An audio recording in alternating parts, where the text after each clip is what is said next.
డబ్బులు కడతామంటే బస్సులు ఇవ్వనీయకుండా చేశారంటే ఇది ప్రజాస్వామ్యమాని మిమ్మల్ని అడుగుతున్నా. కడాన ఆటోలు వస్తా ఉంటే ఆటోలు కూడా రాకూడదని అడ్డం పడ్డారు. ప్రైవేటు బస్సులు ఇస్తామంటే దానికి కూడా అడ్డం పడ్డారు. కానీ సంకల్పం ఉంది. మీరు ఎన్ని ఇబ్బందులు పెట్టినా తప్పించుకొని ఈ మీటింగ్కి వచ్చి బ్రహ్మాండంగా జయప్రదం చేశారంటే మిమ్మల్ని అందరినీ మనస్ఫూర్తిగా అభినందిస్తున్నాను. ఇంకో పక్క భవిష్యత్ గ్యారంటీ మీద ఇప్పటికే కార్యక్రమం మనం స్టార్ట్ చేశాం. ఈ భవిష్యత్ గ్యారంటీ ఒక పక్క తీసుకుపోతూనే ఉమ్మడి ఎలక్షన్ మేనిఫెస్టో కూడా తొందరలోనే తయారు చేసి ఇంకొక 1-2 మీటింగులు పెట్టాలనుకుంటున్నాం. నేను పవన్ కళ్యాణ్ గారు అందరు నాయకులు కలిసి ఒకటి అమరావతిలో ఒకటి తిరుపతిలో పెట్టి ఆ 2 మీటింగులు ఒక మీటింగులో ఉమ్మడి ఎలక్షన్ మేనిఫెస్టో కూడా అనౌన్స్ చేస్తామని చెప్పి కూడా నేను మీకు తెలియజేస్తున్నా. ఇప్పటికే మహాశక్తి కార్యక్రమానికి శ్రీకారం చుట్టాం. ప్రతి ఒక్క ఆడబిడ్డకి 1500 రూపాయలు నెలకు ఇవ్వడానికి 18 సంవత్సరాల వయసు వచ్చిన వాళ్ళందరికీ ఇస్తున్నాం. ఇంకో పక్క చదువుకునే పిల్లలందరికీ తల్లికి వందనం కింద 15,000 రూపాయలు ఇస్తాం. ఒకప్పుడు దీపం పెట్టాం, మళ్ళీ 3 సిలిండర్లు ఇవ్వాలని చెప్పి నిర్ణయించాం. ఉచితంగా 3 సిలిండర్లు ఇస్తాం. ఆర్టీసీ బస్సుల్లో ఆడబిడ్డలకు ఉచిత ప్రయాణ సౌకర్యం కల్పించడానికి ఇప్పటికే నిర్ణయం చేశాం. ఇది కాకుండా ఇంకో పక్కన మీరు చూస్తే ఏదైతే యువగళం ఒక చరిత్ర 20 లక్షల మందికి ఉద్యోగాలు ఇప్పించే బాధ్యత 5 సంవత్సరాల్లో ఈ అలయన్స్ పార్టీలు తీసుకుంటాం. ఇది కాకుండా నెలకు 3,000 రూపాయలు నిరుద్యోగులకి నిరుద్యోగ భృతి ఇచ్చి మిమ్మల్ని ఆదుకుంటాం. బాగా చదివించే బాధ్యత నాలెడ్జ్ ఎకానమీలో ప్రపంచ పట్టణంలో తెలుగు జాతిని తెలుగు యువతను పెట్టే బాధ్యత తీసుకుంటాం. వ్యవసాయం నేను ఎక్కువ మాట్లాడడం లేదు, ఇంత మునిపే మన వాళ్ళందరూ చెప్పారు. వ్యవసాయం సర్వనాశనమైంది. రైతాంగం చితికిపోయారు. ఆత్మహత్యల్లో నెంబర్ 1 ఉన్నాం, అప్పుల్లో నెంబర్ 1 ఉన్నాం. మళ్ళీ రైతు రాజ్యం వస్తుంది. రైతును ఆదుకునే బాధ్యత తెలుగుదేశం పార్టీ తీసుకుంటాం. ప్రతి ఒక్క రైతుకి 20,000 రూపాయలు సంవత్సరానికి ఆర్థిక సహాయం చేసే బాధ్యత అన్నదాత కార్యక్రమం కింద చేస్తామని చెప్పి కూడా నేను మీకు తెలియజేస్తున్నా. ఇదే కాకుండా ఏదైతే బీసీ రక్షణ చట్టం తీసుకొచ్చి తెలుగుదేశం పార్టీకి అదే మరి రాజకీయాల్లో మనం ఒకసారి ఆలోచిస్తే 50% జనాభా వెనుకబడిన వర్గాలు ఉన్నారు, ఆర్థికంగా ఇబ్బందుల్లో ఉన్నారు, అన్ని రంగాల్లో వెనుకబడి ఉన్నారు. వాళ్ళని ఆదుకునే బాధ్యత కూడా తీసుకుంటామని చెప్పి నేను మీకు తెలియజేస్తున్నాను. వీళ్లే కాకుండా ప్రతి ఒక్క ఇంటికి డ్రింకింగ్ వాటర్ ఇవ్వడం, అది కాకుండా సమాజంలో ఎస్సీ ఎస్టీ బీసీ మైనారిటీ అగ్రవర్ణాల్లో ఉండే పేదవాళ్ళను కూడా ఆర్థికంగా ఆదుకుంటాం. వాళ్లకు న్యాయం చేసే బాధ్యత తీసుకుంటాం.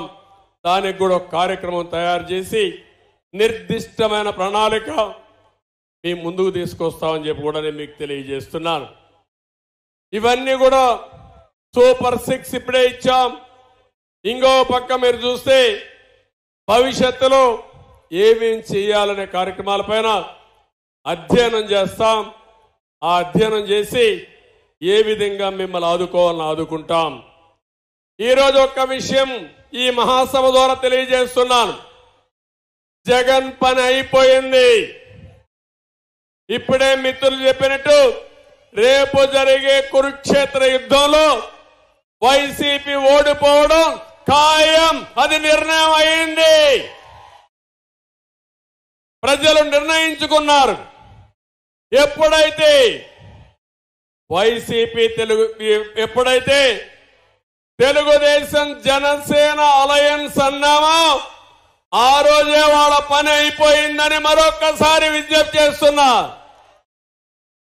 అయితే ఒక్క విషయం మిమ్మల్ని అందరినీ కోరుతున్నా. ఈరోజు వైసీపీ నాయకులకు నిద్ర రావడం లేదు. నేను రాజకీయాలు ఎప్పుడూ చూడలేదు.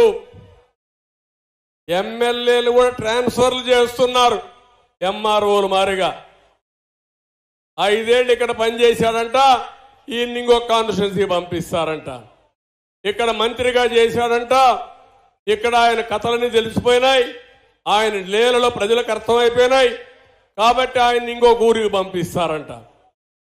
80-90 మంది ఎమ్మెల్యేలు పనికిరారంట. వాళ్ళని మార్చడమో లేకుంటే వాళ్ళు తీసేయడమో చేస్తారంట. వాళ్ళు కాదు పనికిరాని వాళ్ళు. పనికిరాని వ్యక్తి, రాజకీయాలకు ఏమాత్రం అర్హత లేని వ్యక్తి ఈ జగన్మోహన్ రెడ్డి అని చెప్పి కూడా నేను మీకు తెలియజేస్తున్నా. అందరూ సైకో సైకో సైకో అంటున్నారు.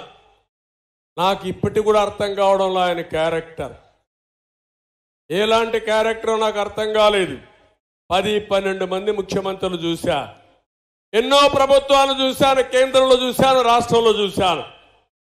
ఇలాంటి విచిత్రమైన నాయకుడిని నా జీవితంలో ఎప్పుడూ చూడలేదని మరొక్కసారి మీకు తెలియజేస్తున్నా.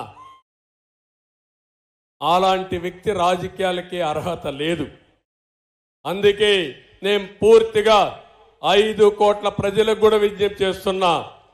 ఆంధ్రప్రదేశ్ రాష్ట్రంలో ప్రజానీకం బాగుపడాలంటే, కంటి నిండా నిద్రపోవాలంటే, మన భవిష్యత్తు ఉండాలంటే, మన ఆస్తులకు ప్రాణాలకి మన ఆడపిల్లలకు రక్షణ ఉండాలంటే వైసీపీ విముక్త రాష్ట్రంగా ఏపీ తయారు కావాలి. వైసీపీ అనేది ఒక పార్టీనే కాదు.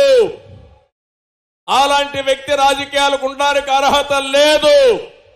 నేను మళ్ళీ చెప్తున్నా, ఒక్క ఓటు అలాంటి వ్యక్తికి వేసినా, అలాంటి పార్టీకి వేసినా అది రాష్ట్రానికి ఒక శాపంగా మారుతుంది. 5 సంవత్సరాలకు మునుపు విధ్వంసం ఏంటో చేసి చూపించాడు. ఆయన చేసిన తప్పులు రాష్ట్రానికి శాపంగా మారాయి. ఆ శాపాలే ఈరోజు మనందరం అనుభవించే పరిస్థితికి వచ్చాం. ఈ విషయం మీరు గుర్తుపెట్టుకోవాల్సిన అవసరం ఉంది. ఈరోజు ఇంకొక విషయం అందరినీ కోరుతున్నాను. రాష్ట్రంలో ఓట్ల దొంగలు పడ్డారు. అంటే మన ఓటు ఉంటే తీసేస్తున్నారు. అంటే తెలుగుదేశానికి జనసేనకు ఓటేస్తారంటే వాళ్ళని రిమూవ్ చేసేస్తున్నారు. ఇది చాలా భయంకరమైన విషయం. నేను ఎప్పుడు కూడా నా చరిత్రలో ఓటర్ లిస్టు ఈ విధంగా చేయొచ్చని కూడా నేను ఎప్పుడు ఆలోచించలేదు. ఎన్నికలప్పుడు అధికారులంతా ఓటర్ లిస్టు తయారు చేస్తారు. రాజకీయ పార్టీలు ఎన్నికల సమయంలో ఆ ఓటర్ లిస్టు తీసుకుని ప్రచారం చేసి ఎన్నికల్లో మనం గెలుస్తాం. ఈరోజు దౌర్భాగ్యం, ఓటర్స్ ను కూడా మనం వెరిఫై చేసుకోవాలి. నా ఓటు ఉందా లేదా చూడాలి. అంటే ఎంత దౌర్భాగ్యమో ఈ రాష్ట్రంలో మీరు గుర్తుపెట్టుకోవాలి. దేశంలో ఏ రాష్ట్రంలో జరగనటువంటి సంఘటనలు ఈ రాష్ట్రంలో జరుగుతున్నాయంటే ఇది చాలా బాధాకరం.